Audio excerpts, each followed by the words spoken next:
Hello, thank you for coming. I didn't actually expect this many people to turn up, so it's quite nice. So this is the Forensics War on Privacy Advances. Basically, every update that you do to your phone has a direct impact on the world of digital forensics, and this is kind of going to discuss what those challenges are. So first of all, obligatory, who am I? I am recently just into cybersecurity analyst at KCOM, but before that I had a couple of different jobs, including digital forensics, and outside of work I do dance and try to learn Italian, still very slowly. That way, yep. So, what privacy advances am I actually talking about? So, these are just a couple of the ones that I'm going to talk about today. There is a couple of more, but there is actually way more that I aren't going to talk about at all as well. So, first off, I've split these up into kind of three different sections. First off is this non-operating systems. So this is applicable to every single smartphone that exists, whether it's Huawei, Hitachi, you name it, it applies. There's a couple of other sections later on for iOS and Android. So, before first unlock and after first unlock, this is probably one of the biggest changes that actually even you as users will notice, but you won't really know what it is or why. So before first unlock is when a phone has been just turned off and then turned back on. You haven't entered your PIN number. You obviously can't do Face ID because it's just been turned off. So in that state, all the data on your phone is encrypted, except for no, I'll go back. Except for certain apps which allow for phone calls, alarms, things like that to come through before you've put your PIN number in. So if you turn your phone off, turn it back on again, and then suddenly your mum's calling, that call will still come through, but you won't be able to access your contacts, your photos, anything like that without unlocking your phone first, and you will have to put in your PIN number. Can't use your biometrics at that point.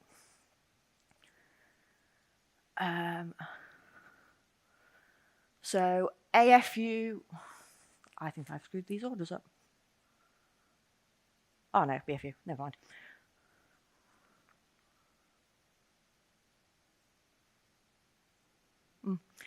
So in comparison, AFU is after you've put your PIN number in, therefore you can access Facebook, you can access all of the other apps that you've got on your phone. And you'll notice that if your phone's in AFU and you get a notification from, say, Facebook, you'll actually be able to preview that notification.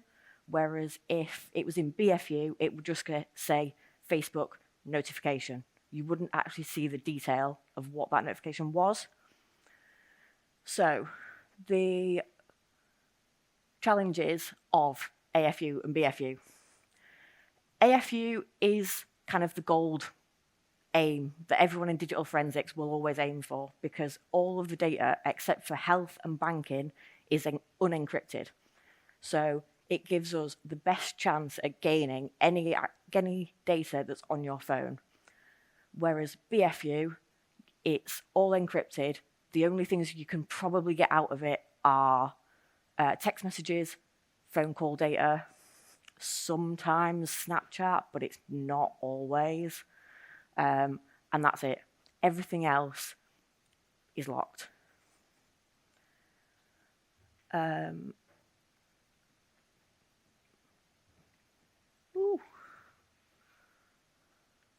Yeah, one, there we go. So next, file-based encryption and full disk encryption. So devices in 2018 and before were full disk encrypted. What that means is that the entire device was encrypted with one key, whereas those made after 2019 are file-based encrypted. So each file has its own encryption key. And the keys are encrypted using AES 256. And depending on if you've set a PIN, a pattern, or a biometric lock, the primary key that unlocks those keys is different depending on which one you've set.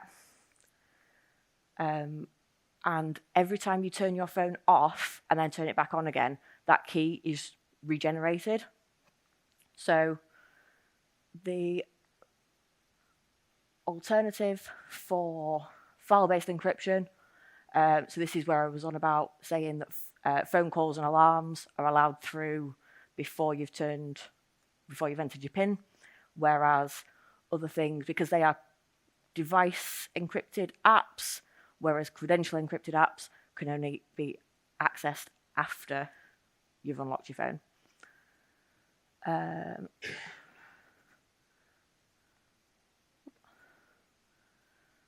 So the full disk encrypted devices can be downloaded in their completeness. So we can usually get all the data that's on it and deleted data as well because of the way that the encryption works. But with file-based encryption, because it requires a key for each part of each data, the chances are we can only get the data that's on the phone. We usually can't get any deleted data from it. And even within that, we are less likely to be able to get everything because of each app being encrypted anyway.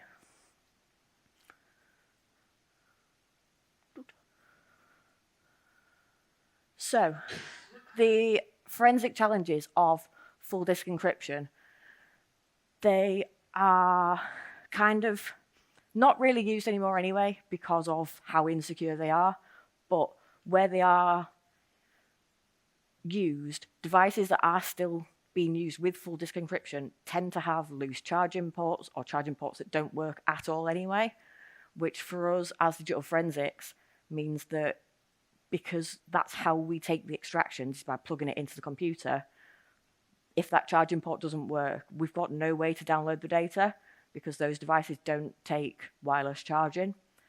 So it's whether we need to repair it or whether it's not worth it for the actual case that's in question. But also we can't use any kind of advanced extraction techniques like chip-off because of where the encryption keys are stored. If you try and do chip-off on a full disk encrypted device, you'll get the data, but it'll literally just look like an encrypted bundle of mess that nobody's ever going to read because the decryption keys aren't stored in the same place. But if a PIN isn't provided, older devices that are full disk encryption are more likely to be able to be brute forced.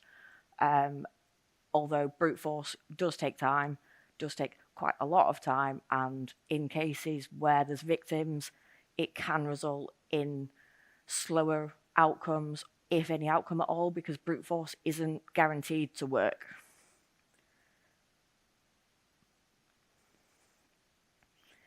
So, file-based encryption. This is slightly less challenging, but also because of the amount of keys, it is a big challenge for us. The file-based encryption does take a lot longer to download anyway. So if you're adding the brute force process onto that as well, you can talk 6-8 months to download a phone in comparison to the full disk encryption phones, which typically their brute force will usually complete in maybe 2 to 3 months, and then plus a extraction. So it is quite a significant difference, especially when there's people waiting for the outcome of that case.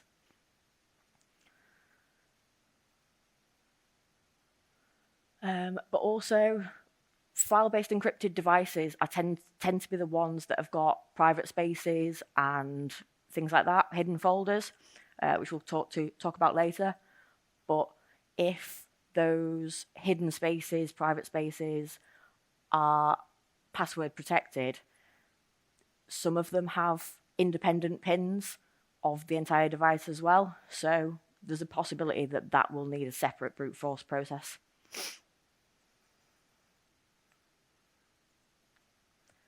So, screen locks. I assume most people in this room have probably got screen locks, or at least used them before. If not, why? They have been around since the 1990s, but this has been a relatively quick kind of timeline between 2013 of Apple introducing Touch ID to where we are with Face Unlock now. But everything's a catch-up game in digital forensics, and screen locks is one of the ones where if a PIN isn't provided, it is the first hurdle that we have to cross.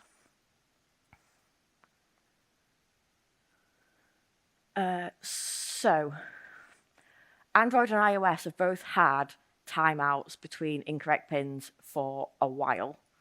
They start at 30 seconds and go up to an hour, which is great. But Android have also just in June this year released Android 17. One of the changes that they've brought in terms of screen locks is that any pins that you enter count towards a total, and that total has now been brought down to 110 in 24 hours, rather than before it was unlimited. So Android are aware of the security and kind of needing to tighten it up as well. But the bonus with the Android 17 screen lock changes is that if you enter the same pin twice, because, it's definitely 1, 2, 3, 4, the second attempt of the same pin doesn't count towards the total number.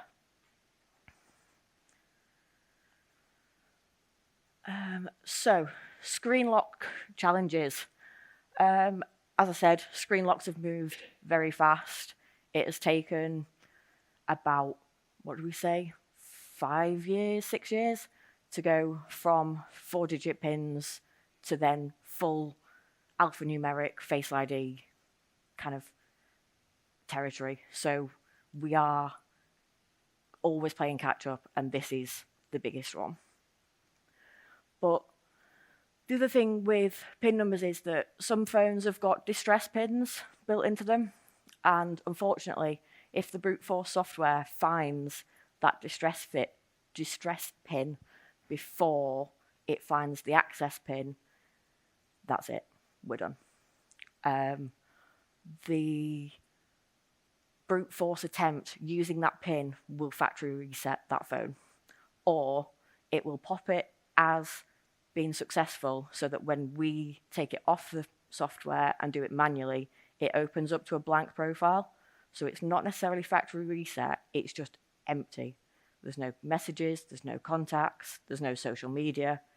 It just looks really odd. So as long as screen locks have been around since the 1990s, it's still evolving every day. So, section 2 is iOS. So, very quick overview in case anyone doesn't know. The last few iOS versions, obviously we are waiting for iOS 27 in September, but 17 came out 2023, 18 2024, 26 2025, because that was a good idea. But you'll see in this box at the top, somewhere up there, there'll be a kind of version that this applies to. So you'll be able to see kind of that's what the timeline's for. So, stolen device protection. This is quite new. This is 17.3, but the biggest change that they made to stolen device protection was that they made it default enabled on iOS 26.4. So 2 years later, after it was originally released, they decided, actually, it's a really good idea that everybody has this enabled. Don't get me wrong, as a standard user, it is. Because what stolen device protection does is it locks down the device if you're not in a familiar location. So unless you live or work at this theatre, if you try and change your iPhone password or disable Face ID, kind of anything that Apple have listed as a security change, you won't be able to do without your biometrics and waiting for an hour for a security delay. And it does quite helpfully give you a timer, but there's no way to speed it up. You can put your face on it and go, yeah, I want to do it now. Nah, wait an hour. Which is really annoying. But from a safety point of view, if someone takes your phone, the chances are they're not going to go to your house or your work to do it. They're going to go somewhere that they know and they're safe to do it. So, hidden application folders. Hidden applications are introduced in iOS 18 and are accessible from the app library page. On the left is what it looks like, empty. That photo hasn't really come out very well. There is these little boxes on that one as well. So I've got it empty on my phone, and then thank you Google, because there's a full one with an application in it.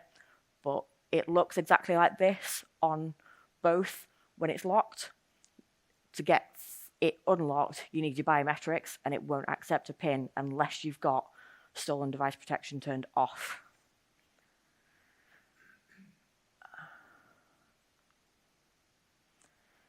So the challenges of stolen device protection and the hidden application folder are kind of one in the same, because the challenges for the hidden device protection, for the hidden folders, are because of stolen device protection. However, hidden applications were introduced after the stolen device protection, so there isn't any gap where it's okay. So almost all forensics extractions need changes made to them before we can start them. It's usually things like turning your screen onto never lock, or disabling Wi-Fi, disabling Bluetooth, things like that. But Bluetooth and Wi-Fi are defined as security changes. So us at the police station or private lab, the chances are your phone's never been there before, so can't do it if stolen devices protection is turned on. And yeah, as I mentioned, the hidden application folder can't be opened without biometrics if it's with stolen device protection turned on. So, Android.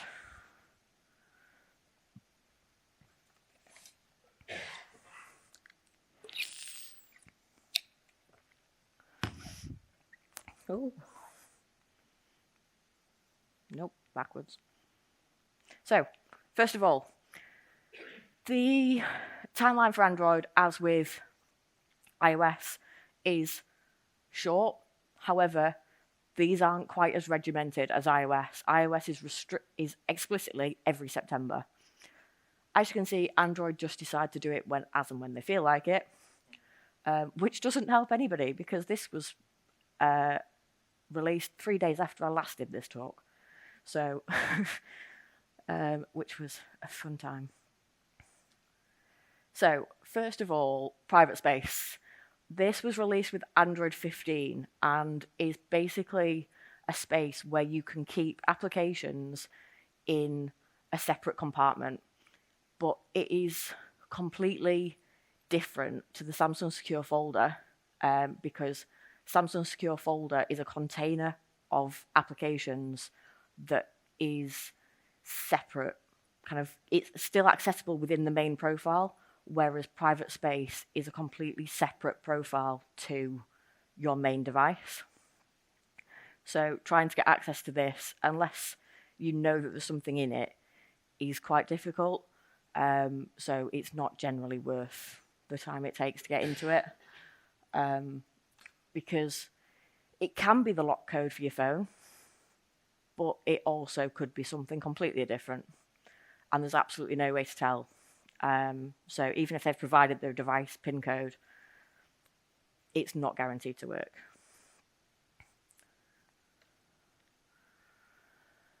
So there is kind of two options where you go with private space. You can try the device pin, which sometimes does work. You can also try common patterns, common pin numbers that kind of 1, 2, 3, 4, 4 zeros, kind of that thing. But the problem is that sometimes the forensic software doesn't pick up the private space existing. So when that happens, we can't automatically put it on brute force. Whereas like a device pin lock, we can, because that is the first thing that the phone sees, so it can detect the pin. So the private space is a very kind of interesting piece of addition to Android.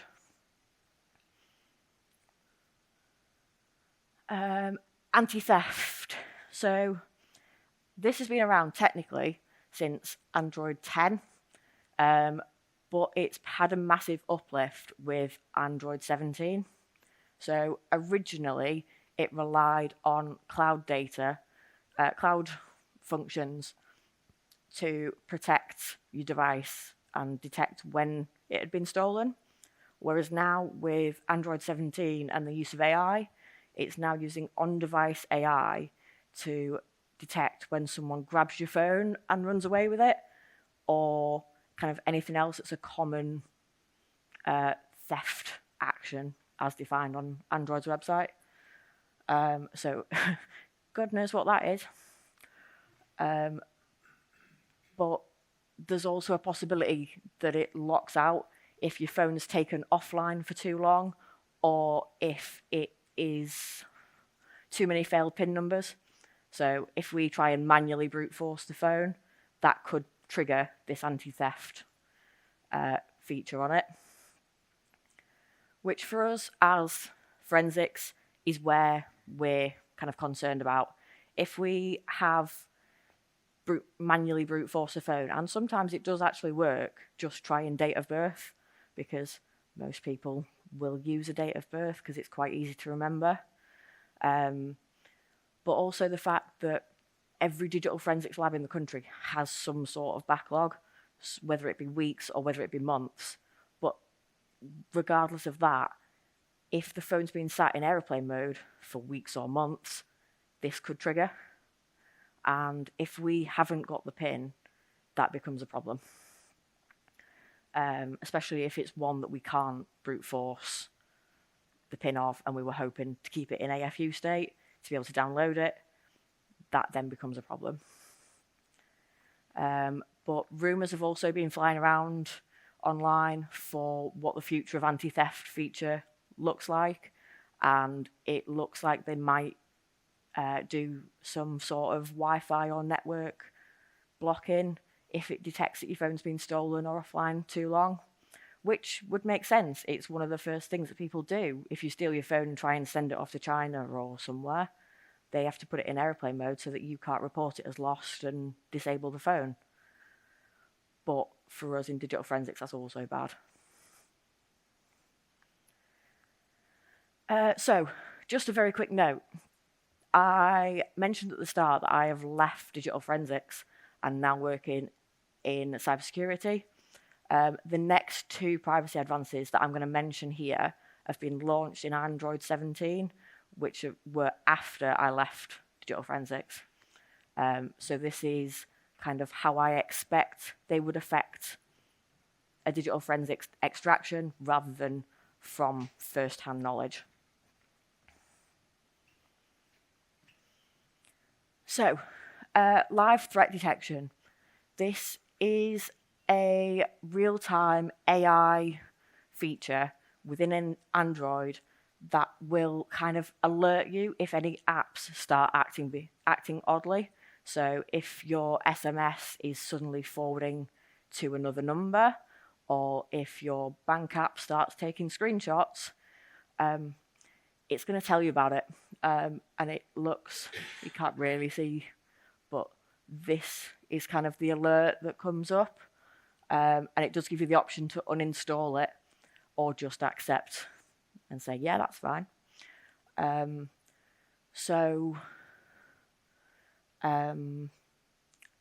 It isn't out yet, but it is coming at the end of 2026 to any devices on Android 17 only. The challenges for threat detection are that the forensic extraction methods used, most of them install a client app to the Android device. So if the live threat detection decides that actually this client app is a malicious app, because realistically it is, it's scanning the phone to see what applications are installed and then extracting all of the data to an external device, which, if it was anything else, would be malicious. But because it's a specific forensic application, it's fine. But if these pick it up as being malicious, that's it. That's the extraction done. We can't do anything to get around it. It will be up to the software vendors to kind of find a way and make sure that it's not flagged as being malicious.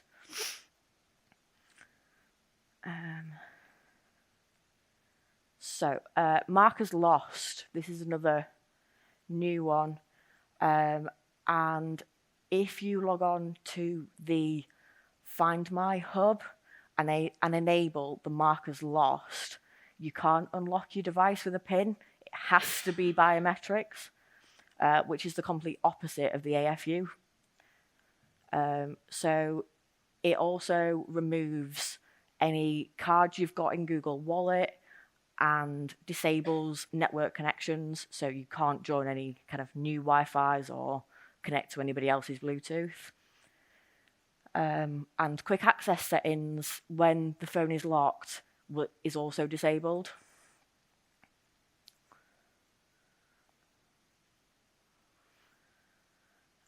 So for us, the first thing that we do when we get a phone is to isolate it, disable the Wi-Fi, disable Bluetooth, and put it in flight mode. So if the phone has been sat with the officer or whoever's got the phone for a few hours after the person's been released under investigation, there's a chance that they could actually get home, log on to the Find My hub, and mark it as lost before we've had a chance to isolate it. So in that situation, we are screwed, because as much as disabling Wi-Fi, disabling Bluetooth is absolutely fine, doesn't bother us, actually that's what we want to do, having to unlock the phone with biometrics ruins us completely.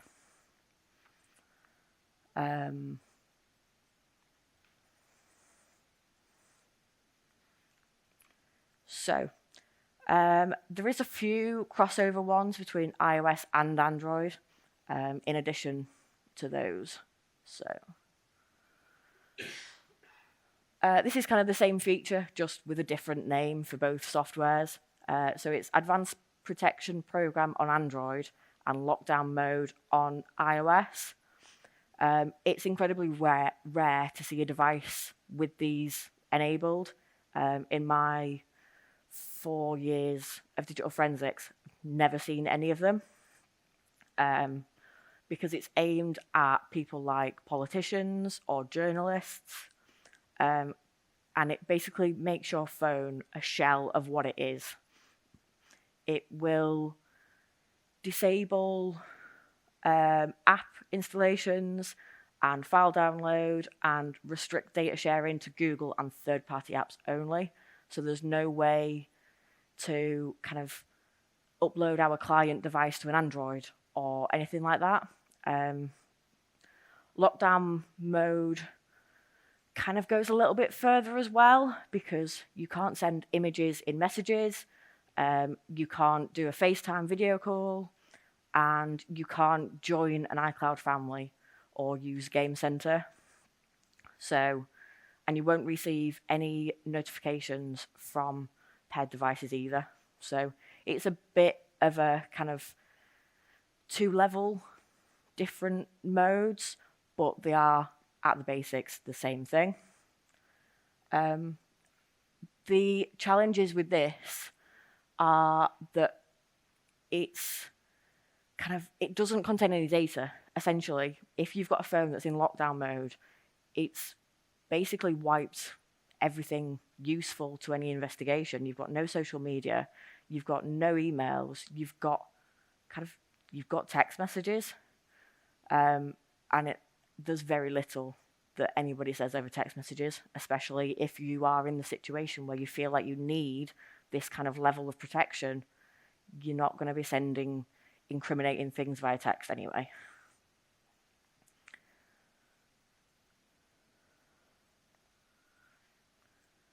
And remote wipe is again one of the biggest threats to digital forensics, despite the fact that it was Android 4 and iOS 3, which came out far too long ago that it should be still a problem.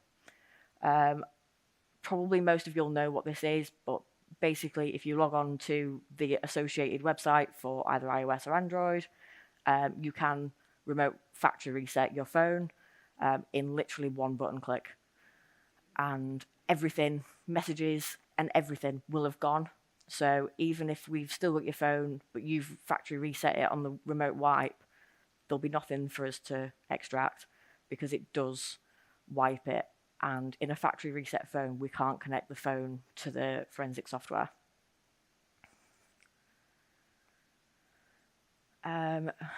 So that's why we enable airplane mode, disable Wi-Fi, disable Bluetooth, because that's our only defense against remote wiping. And we just have to hope that we've done it quick enough and before you've even thought about remote wiping your phone, or that you've got something so precious on there to you, whether it's photos, videos, files, that you haven't backed up and you still want to keep, regardless of what we do to your phone.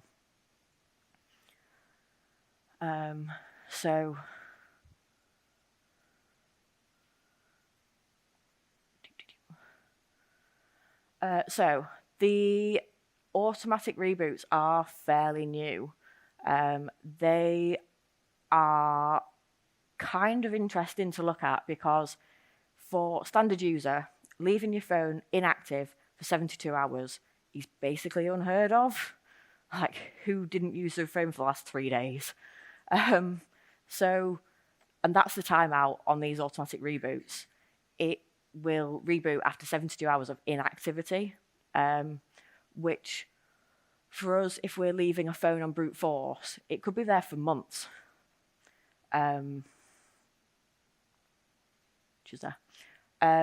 It could be there for months, even years, some of them, depending on how critical it is to the case and how important the case is.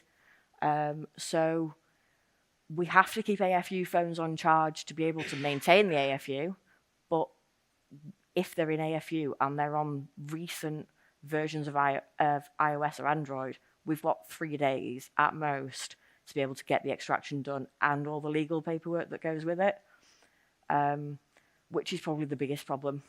Actually doing the download, you can do in a day most of the time, but the paperwork and things, getting the right people in the right place to sign all the different documents, like trying to find a maze.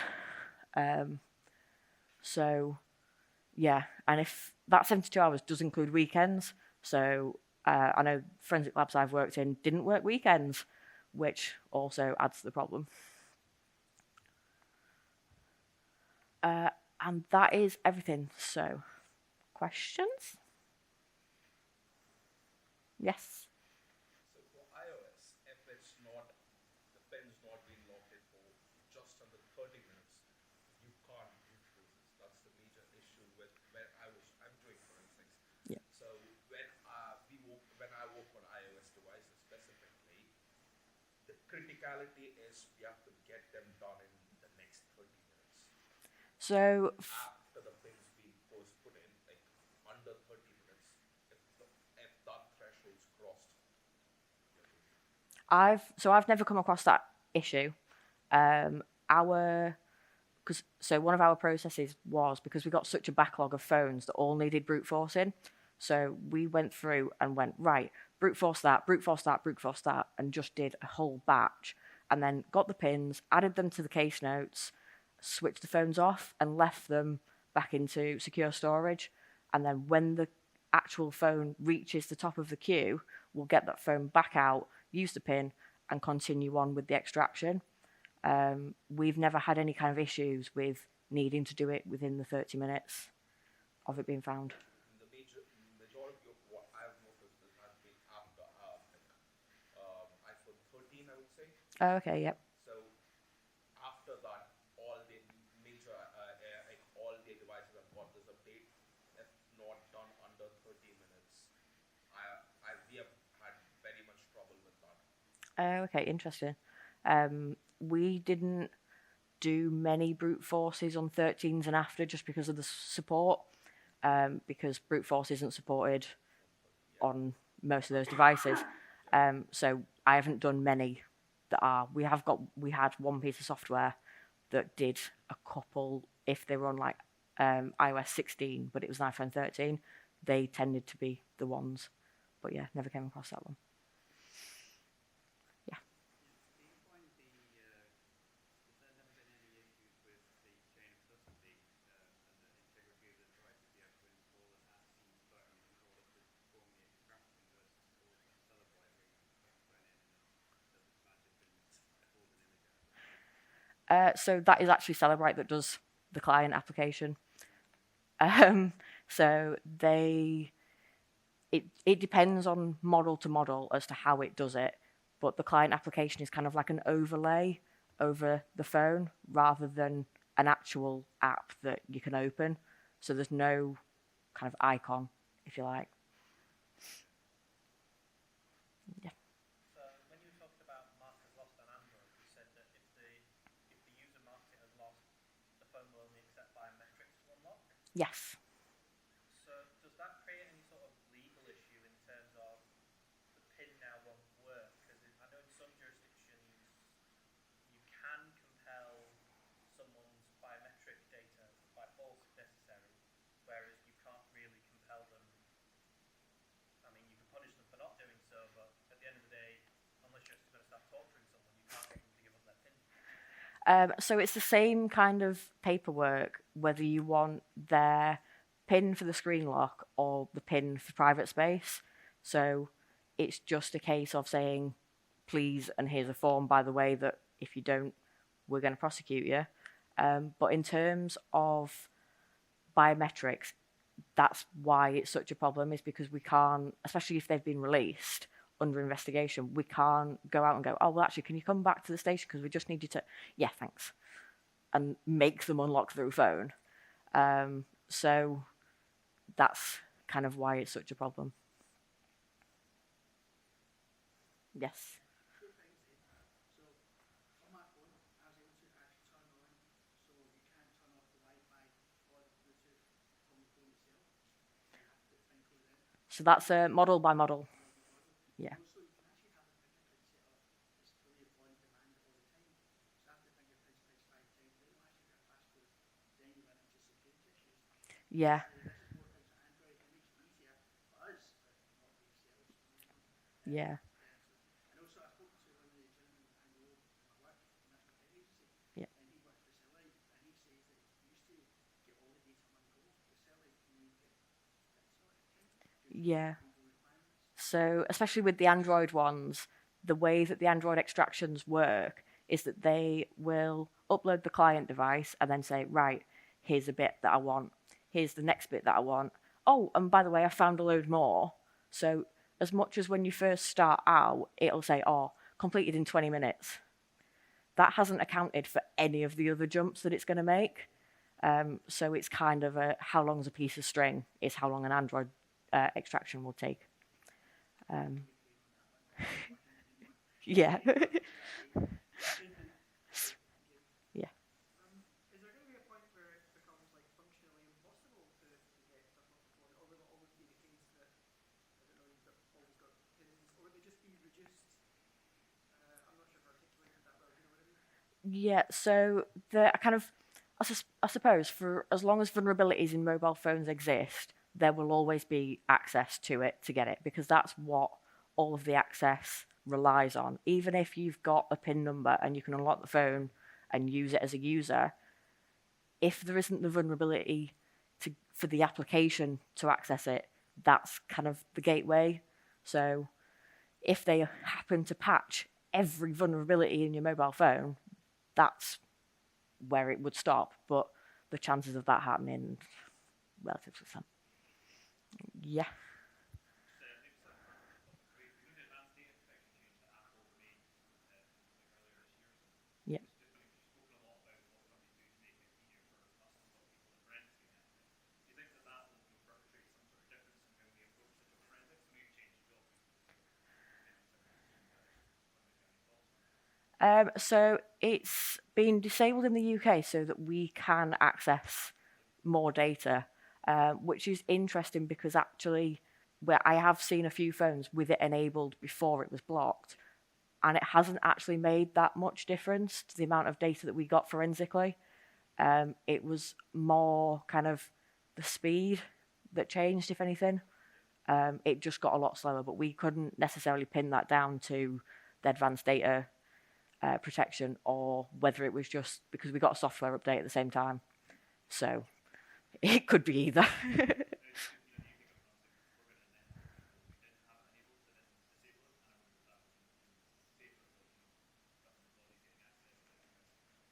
Yeah. Nice. Yeah. You've mentioned chip-off methods. Do you know if there's extreme cases where it's possible to dump the state of the hardware into a virtual machine and to have essentially unlimited retries? But I wonder if it's possible and at what cost and why it's not doable. So I've never done it. Chip off for the companies that I worked for were kind of a specialist area because of it needs soldering and all the kind of special stuff that comes with that. And the people who do chip off extractions tend to cost a little bit more than people who do standard forensic extractions. But the data that you get from a chip off is generally used in the normal standard forensic decoding software as long as it's not one of the full disk encrypted devices, because the keys aren't extracted with the chip off extraction, just because of how the hardware stores the data versus the keys. Yes, in the hat. So, you were saying it's quite hard to extract data from a phone if the device you weren't deployed again. Yeah. I don't know if you've ever encountered a device that runs Graphene OS. No. So Graphene OS is like a virtual Android that's been massively upgraded for security. Yeah. And one of its security features is it essentially turns the data lines on USB4 off whenever the phone's locked. Yep. Is there anything you can do to get around that? Or So I haven't come across graphene while I've been doing forensics, but I know a couple of people across the department did, and I'm not sure how or if they got around it. But I think I read online that somebody had managed to get around it, but I'm not sure entirely. Yeah. How often are people prosecuting for not revealing password of presence? Does that actually happen? It does happen. It's not as often at the minute, but with the increase in privacy features and kind of it's getting to a point where if people don't provide their pins, there's very little we can do about it, especially for modern phones.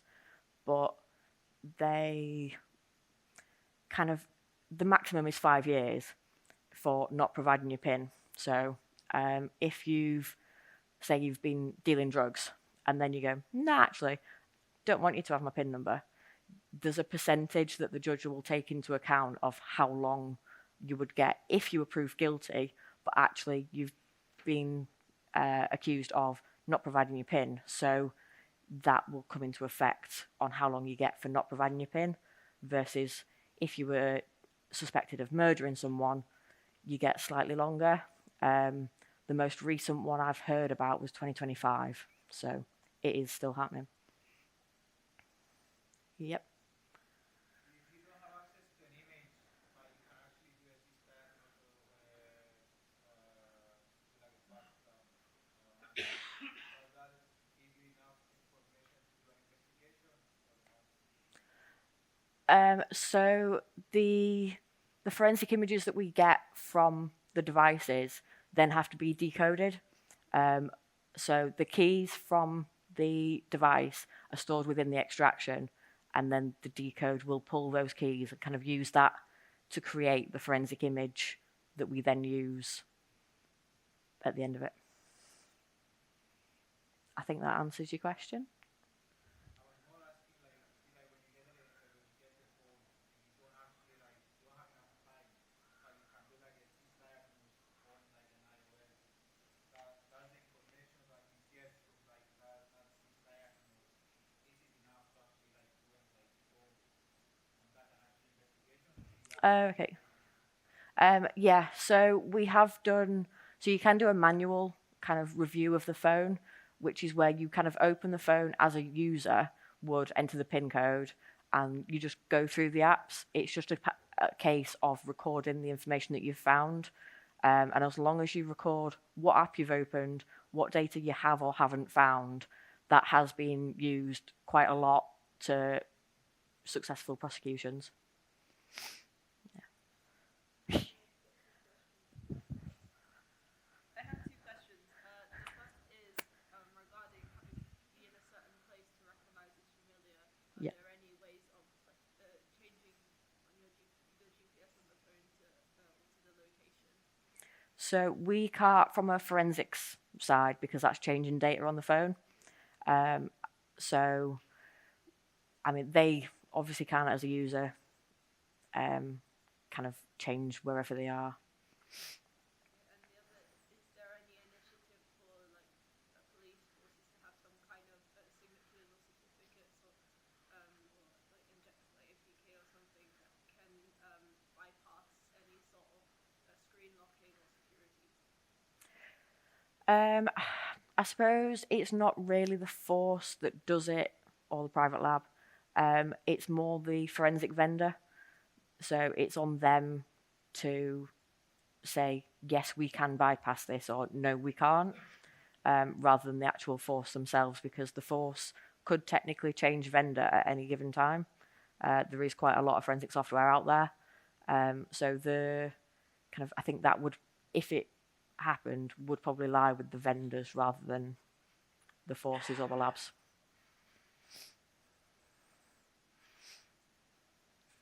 Any last questions?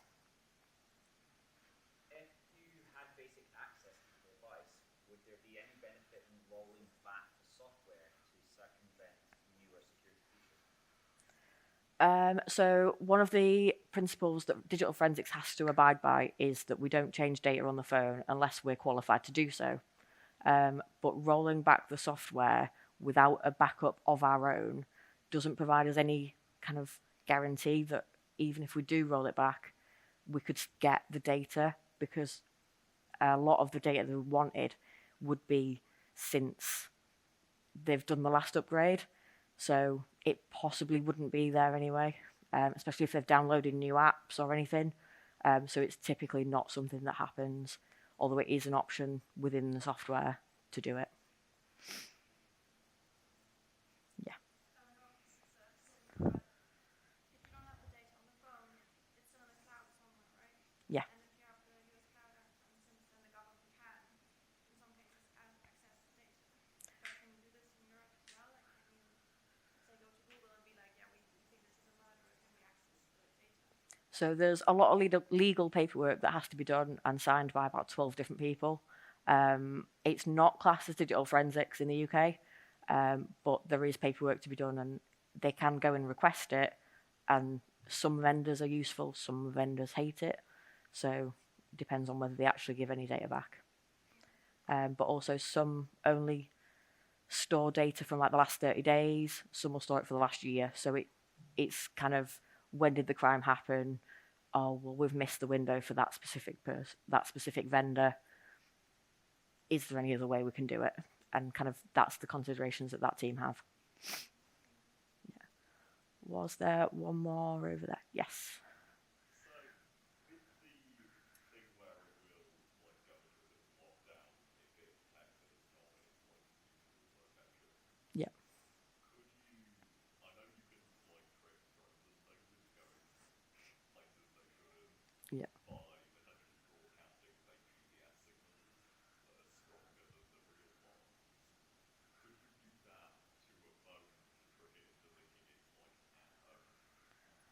I would guess the answer would be no, because at that point of, or when we're doing the extraction, we've got airplane mode and Wi-Fi and Bluetooth turned off. So any kind of network connections, it's not updating the GPS anyway. So it's kind of a protected box on its own, regardless of where it is. Cool. If that's no more, thank you for coming.